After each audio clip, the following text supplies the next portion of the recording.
രാഷ്ട്രീയമായി പ്രതീക്ഷിക്കാൻ പോലും കഴിയാത്തതായിരുന്നു RSPയുടെ മുന്നണി മാറ്റം. രാഷ്ട്രീയ വഞ്ചനയാണ് RSP നടത്തിയത്. അത് മുന്നണിക്കും പാർട്ടിക്കും കടുത്ത പ്രതിസന്ധിയാണ് ഉണ്ടാക്കിയതും. ലോക്സഭാ തെരഞ്ഞെടുപ്പ് സമയത്ത് ആ പ്രതിസന്ധി മറികടക്കാൻ കഴിഞ്ഞില്ലെന്നും CPM കൊല്ലം ജില്ലാ സെക്രട്ടറി K. രാജഗോപാൽ പറഞ്ഞു. തീർച്ചയായും അവരുടെ മുന്നണി മറ്റൊരു പ്രതിസന്ധി ഉണ്ടാക്കിയല്ലോ. പക്ഷെ അതിനെ അതിജീവിക്കാൻ ഞങ്ങൾക്ക് കഴിയും. അതിജീവിക്കാൻ നടത്തിയ പരിശ്രമത്തിൽ പൂർണ്ണ വിജയം തെരഞ്ഞെടുപ്പ് ഘട്ടത്തിൽ നേടാൻ കഴിഞ്ഞില്ല.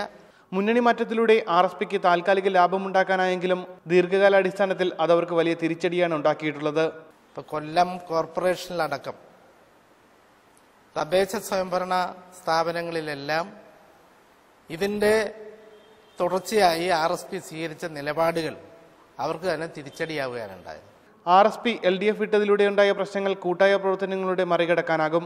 അതിനുവേണ്ടിയുള്ള പരിശ്രമങ്ങൾ വളരെ ജാഗ്രതയായി CPMന്റെ നേതൃത്വത്തിലും LDF ആയിട്ടാകുകയും കൊല്ലം ജില്ലയിൽ വലിയൊരു പ്രതിസന്ധി മറികടക്കാനുള്ള ജാഗ്രതയോട് കൂടിയിട്ടുള്ള നീക്കമാണ് ഈ കാലഘട്ടത്തിൽ നടത്തിക്കൊണ്ടിരിക്കുന്നത്. വിഭാഗീയ പ്രശ്നങ്ങൾ ബാധിക്കാതെ ജില്ലയിൽ പാർട്ടിയെ ഒറ്റക്കെട്ടായി കൊണ്ടുപോകാനായെന്നും രാജഗോപാൽ പറഞ്ഞു.